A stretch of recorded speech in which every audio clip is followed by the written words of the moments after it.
जय श्री कृष्णा दोस्तों। बहुत समय पहले की बात है। एक गांव में एक धनी सेठ रहता था। उसके 7 बेटे थे। 6 का विवाह हो चुका था। 7वीं बहू जो आई वह सत्संगी माँ बाप की बेटी थी।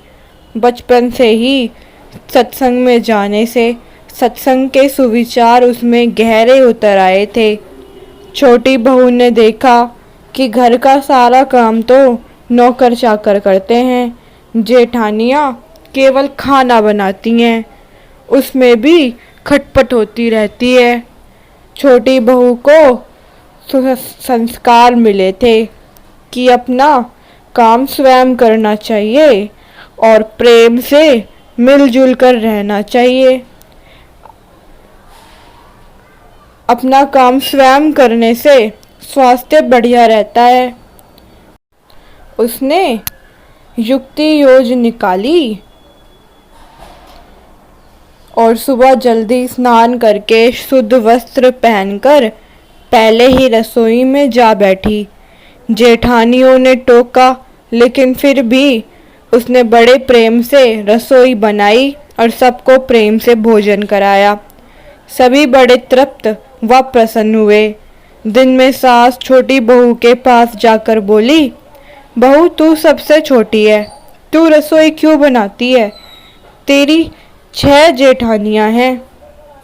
बहू बोली, माँ जी कोई भूखा अतिथि घर आ जाए तो उसको आप भोजन क्यों कराते हो? सास बोली, बहू शास्त्रों में लिखा है कि अतिथि भगवान का स्वरूप होते हैं। भगवान भोजन पाकर वह तृप्त होते हैं तो भोजन कराने वाले को बड़ा पुण्य मिलता है। माँ जी, अतिथि को भोजन कराने से पुण्य मिलता है तो क्या घर वालों को भोजन कराने से पाप होता है? अतिथि में भगवान का स्वरूप है तो घर के सभी लोगों में भी तो भगवान का स्वरूप है, क्योंकि भगवान का निवास तो जीव मात्र में है। और अम्मा जी, अन्न आपका, बर्तन आपके, सब चीज़ें आपकी हैं। मैं जरा सी मेहनत करके सब में भगवत भाव रख के रसोई बनाकर खिलाने की थोड़ी सी सेवा कर लूं तो मुझे पुण्य होगा कि नहीं होगा? सब प्रेम से भोजन करके तृप्त होंगे, प्रसन्न होंगे तो कितना लाभ होगा। इसलिए माँ जी, आप रसोई मुझे बनाने दो। कुछ मेहनत करूँगी तो स्वास्थ्य भी बढ़िया रहेगा। सास ने सोचा, बहू की बात तो ठीक है, हम इसको सबसे छोटी समझते हैं, पर इसकी बुद्धि सबसे अच्छी है। दूसरे दिन सास सुबह जल्दी स्नान करके रसोई बनाने बैठ गई। बहुओं ने देखा तो बोली, माँ जी आप परिश्रम क्यों करती हो? सास बोली, तुम्हारी उम्र में मेरी उम्र ज़्यादा है, मैं जल्दी मर जाऊंगी, मैं अभी पुण्य नहीं करूंगी तो फिर कब करूंगी? बहुएं बोली, माँ जी इसमें पुण्य क्या है, ये तो घर का काम है। सास बोली, घर का काम करने से पाप होता है क्या? जब भूखे व्यक्तियों को, साधुओं को भोजन कराने से पुण्य होता है तो क्या घर वालों को भोजन कराने से पाप होता है? सभी में ईश्वर का वास है। सास की बात सुनकर सब बहुओं को लगा, इस बात को तो हमने कभी ख्याल ही नहीं किया। यह युक्ति बहुत बढ़िया है। अब जो बहू पहले जग जाए वही रसोई बनाने बैठ जाए। पहले जो भाव था, तू रसोई बना, तू रसोई बना, तो 6 बारी बारी बंदी थी, लेकिन मैं बनाऊं ये भाव हुआ तो 8 बारी बारी बंद गई। 2 और बढ़ गई सास और बहू की काम करने में तू कर इसमें काम बढ़ जाता है और आदमी कम हो जाते हैं, पर मैं करूं इससे काम हल्का हो जाता है और आदमी बढ़ जाते हैं। छोटी बहू उत्साहित थी, सोचा अब तो रोटी बनाने में चौथे दिन बारी आती है, फिर क्या किया जाए।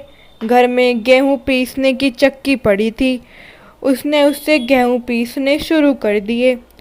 मशीन की चक्की का आटा गरम गरम बोरी में भर देने से जल जाता है। उसकी रोटी स्वादिष्ट नहीं होती, लेकिन हाथ से पिसा गया आटा ठंडा हो अधिक पौष्टिक होता है तथा उसकी रोटी भी स्वादिष्ट होती हैं। छोटी बहू ने गेहूं पीसकर उसकी रोटी बनाई तो सब कहने लगे कि आज तो रोटी का जायका बड़ा स्वादिष्ट है। सास बोली, बहू तू क्यों गेहूं पीसती है? अपने पास पैसों की कमी नहीं है। बहू बोली, माँ जी, हाथ से गेहूं पीसने से व्यायाम हो जाता है और बीमारी नहीं आती है।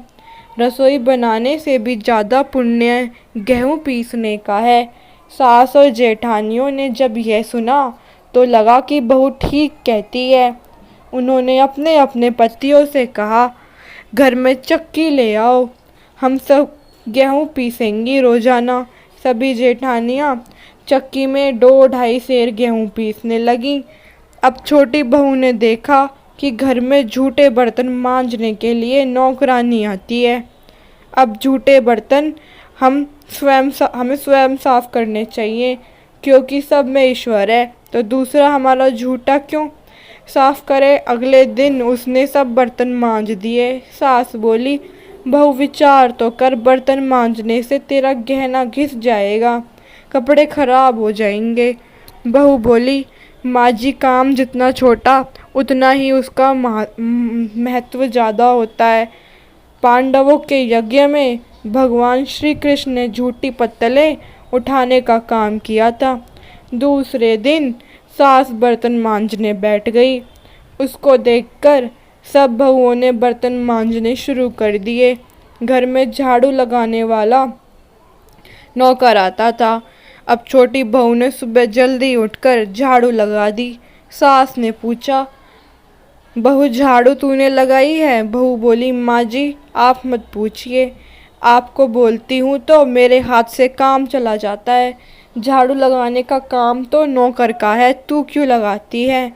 बहू बोली, माँ जी रामायण में आता है कि वन में बड़े बड़े ऋषि मुनि रहते थे, लेकिन भगवान उनकी कुटिया में ना जाकर पहले शबरी की कुटिया में गए, क्योंकि शबरी रोज चुपके से झाड़ू लगाती थी, रास्ता साफ करती थी कि कहीं आते जाते ऋषि मुनियों के पैरों में कंकड़ ना चुभ जाएं।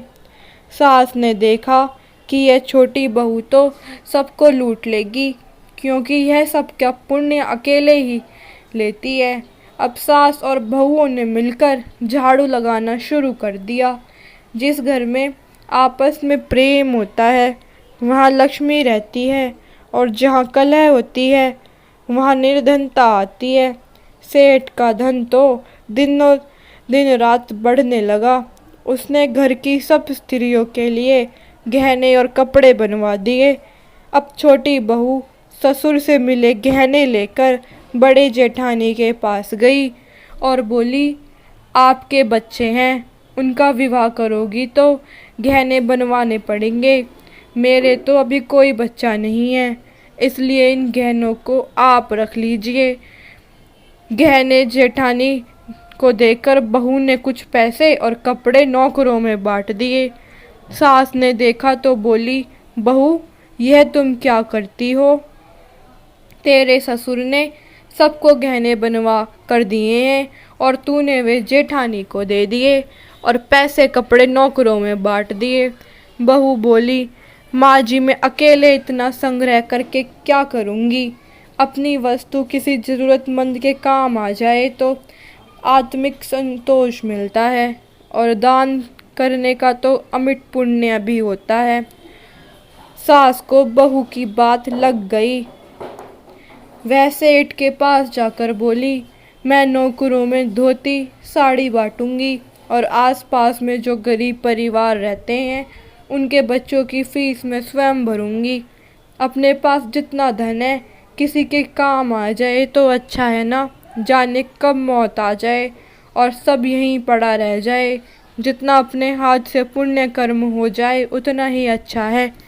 सेठ बहुत प्रसन्न हुआ कि पहले नौकरों को कुछ देते तो लड़ पड़ती थी, अब कहती है कि मैं खुद दूंगी। सास दूसरों को वस्तुएं देने लगी तो यह देख के दूसरी बहुएं भी देने लगी। नौकर भी खुश होके मन लगाकर काम करने लगे और आस पड़ोस में भी खुशहाली छा गई। इस तरह छोटी बहू ने जो आचरण किया उससे घर का तो सुधार हुआ ही, साथ में पड़ोस में भी अच्छा असर पड़ा। उसके घर में भी सुधर गए, देने के भाव से आपस में प्रेम भाईचारा बढ़ गया। और इस तरह बहू को सत्संग से मिली सूझबूझ ने उसके घर के साथ उनके अनेक घरों में खुशहाल कर दिया। तो दोस्तों, अगर आप सभी को मेरी कहानी अच्छी लगी तो मेरे चैनल को सब्सक्राइब करें, वीडियो को लाइक करें और शेयर करें। धन्यवाद।